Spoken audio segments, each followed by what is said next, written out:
बहुत समय पहले की बात है। पुराने चाइना के नॉर्थ में 3 मॉन्ग रहते थे। उनका नाम किसी को नहीं पता है, क्योंकि उन्होंने कभी अपने बारे में कुछ बताया ही नहीं। उन्होंने कभी किसी बात का जवाब नहीं दिया। चीन में बस उन्हें 3 हंसते हुए भिक्षुओं के नाम से जाना जाता था। वे तीनों सिर्फ एक ही काम करते, एक गांव में प्रवेश करते, बाजार के बीचों बीच खड़े होते और हंसना चालू कर देते थे। वे अपने पूरे अस्तित्व के साथ हंसते। अचानक लोगों का ध्यान उनकी तरफ खींचा चला आता और धीरे धीरे उनके चारों तरफ एक बड़ी भीड़ इकट्ठा हो जाती। वे इतनी एकाग्रता, तल्लीनता व संपूर्णता के साथ हंसते कि उनकी हंसी देखकर सारा गांव हंसने लग जाता। जब वह पूरा गांव हंसी के समुद्र में डूब जाता तो दूसरे गांव चले जाते थे। वे ना ही कुछ बोलते थे, ना ही कुछ उपदेश देते और ना ही कोई शिक्षा। वे जहां भी जाते अपनी हंसी से ऐसा माहौल बना देते कि लोग अपने सारे दुख दर्द भूलकर हंसने लग जाते। धीरे धीरे चाइना के लोग उन्हें बहुत प्यार करने लगे और वो पूरे चाइना में फेमस हो गए थे। लाफिंग मॉन्ग के नाम से चाइना के लोगों ने बहुत प्यार करते, उनका सम्मान करते हैं।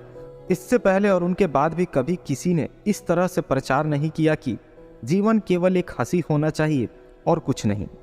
वे विशेष रूप से किसी पर नहीं हंसते थे, वे बस हंसते थे जैसे कि उन्होंने ब्रह्मांडीय मजाक को समझ लिया हो, जैसे कि उन्होंने ईश्वर की मजाक को समझ लिया हो। और उन्होंने एक शब्द का उपयोग किए बिना पूरे चाइना में इतना आनंद फैलाया जितना आज से पहले किसी ने न फैलाया था। लोग उनका नाम पूछते, लेकिन वे बस हंसते, तो यह उनका नाम बन गया 3 हंसते हुए भिक्षु, 3 लाफिंग मॉन्ग। पूरे चाइना में घूम घूम कर लोगों को हंसाते हुए समय के साथ वे 3 बुढ़े हो गए। और एक रात जब एक गांव में ठहरे हुए थे, उन तीनों में से एक भिक्षु की मौत हो गई। पूरा गांव स्तब्ध रह गया। पूरा गांव बहुत ज़्यादा उम्मीद कर रहा था, क्योंकि उन्हें लगता था कि जब उनमें से एक की मृत्यु हो गई होगी तो बाकी 2 जरूर रोएंगे। यह देखने लायक होगा, क्योंकि किसी ने भी कभी इन लोगों को रोते हुए नहीं देखा था। जब सुबह हुई तो पूरा गांव इकट्ठा हुआ, लेकिन दोनों भिक्षु तीसरी के लाश के पास खड़े जोर जोर से हंस रहे थे। ऐसी हंसी जैसी उन्होंने आज से पहले कभी ना हंसी हो। गांव के कुछ बड़े बुजुर्गों ने उन्हें समझाने की कोशिश की कि यह आपका साथी था और इसकी मृत्यु पर आपको हंसना नहीं चाहिए। तब उस दिन पहली बार उन भिक्षुओं ने लोगों से बात की और कहा, हम हंस रहे हैं क्योंकि यह आदमी जीत गया है। हम हमेशा सोचते थे कि पहले कौन मरेगा, लेकिन इस आदमी ने पहले मरकर हमें हरा दिया। हम अपनी हार और इसकी जीत पर हंस रहे हैं। इसके अलावा यह कई वर्षों तक हमारे साथ रहा। हम एक साथ हंसे, हमने एक दूसरे की मौजूदगी, उपस्थिति का आनंद लिया और उसे अंतिम विदा देने का इससे बेहतर तरीका और क्या हो सकता है। हम केवल हंस सकते हैं। लेकिन पूरा गांव उदास था। जब मृत भिक्षु के शरीर को अंतिम संस्कार के लिए चिता पर लिटाया गया तो सारे गांव वालों को एहसास हुआ कि शेष 2 भिक्षु केवल मजाक नहीं कर रहे थे, वह तीसरा जो मृत था वो भी हंस रहा था। चीन में यह प्रथा थी कि जब एक इंसान की मृत्यु हो जाती थी तो उसके पुराने कपड़े उतारकर उसे नहलाकर उसे नए कपड़े पहना दी जाती थी। लेकिन मरने से पहले उस भिक्षु ने अपने साथियों से अपने कपड़े ना बदलने के लिए कहा था।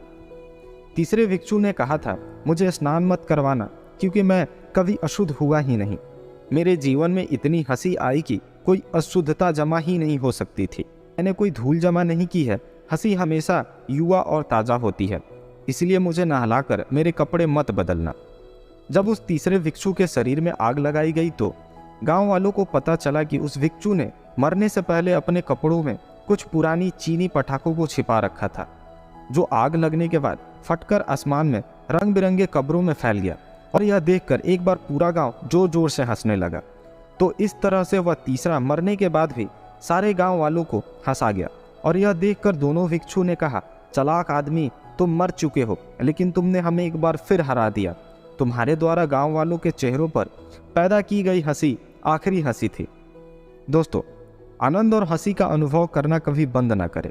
इसलिए अगली बार जब आप किसी समस्या का सामना करें तो आईने में देखें और समस्या को हंसी से दूर भगाएं, क्योंकि आपका आनंद ही है जो आपको जीवित बनाता है। तो दोस्तों, आपको कहानी कैसी लगी? अच्छी लगी तो वीडियो को लाइक एंड शेयर करें और चैनल को सब्सक्राइब करें। Thank you, thanks for watching.